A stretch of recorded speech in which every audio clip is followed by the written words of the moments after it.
எனக்கு day one bounded படிச்சுட்டு shooting first day போகும்போது நான் சொல்லிடுவேன் இது ஃப்ளாப் தான், இது வேலைக்கு ஆகாது அப்படின்னு. ராஜேஷ் நான் சொல்லிட்டு அழகராஜா, ஏன்னா இட்ஸ் அ மெயின் சப்ஜெக்ட் அங்கே அடி வாங்குது சார். அவன் வந்துட்டு ஒரு கேர்ளை காமிச்சு, கரீனா சோப்ரான்னு ஒருத்தையை காமிச்சு, அதை வந்து ஹீரோயின் சந்தேகப்படுறா.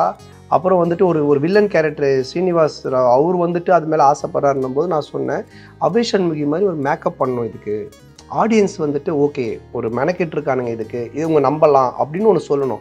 ஒரு பொண்ணு ஒருத்தர் ஆசைப்படுறாங்க, ஆனால் ஒரு ஆம்பளை, அபய் சண்முகி ஹிட். என்ன காரணம்? It's a makeup. அதுக்காக ஒரு டெடிகேஷன் பண்ணாங்க, அதுக்காக ஒரு எஃபர்ட் பண்ணாங்க.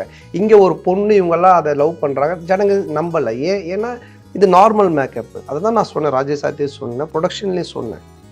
அவங்க அது கேட்கல. அப்போ நான் சொன்னேன் இது ஒர்க் அவுட் ஆகாதுன்னு. இதை நீங்கள் வந்து சும்மா ஃபன்னுக்கு பண்ணல, மெயின் கேரக்டராக பண்ணுறீங்க. இஸ் த சென்டர் ஃபிகர் அந்த கரீனா சோப்ரான்றது. ஸோ எல்லா ஃப்ளாப் ஃபிலிம் எல்லாமே எனக்கு டே ஒன்னே தெரிஞ்சிடும் சார். நான் சொல்லிவிடுவேன் இதுதான் அப்படின்னு சொல்லிடுவேன். சிலது வந்துட்டு என்ன சொல்கிறது, நம்மளை மீறி பண்ணுறாங்க, அதுக்கு மேலே ஒன்றும் பண்ண முடியாது.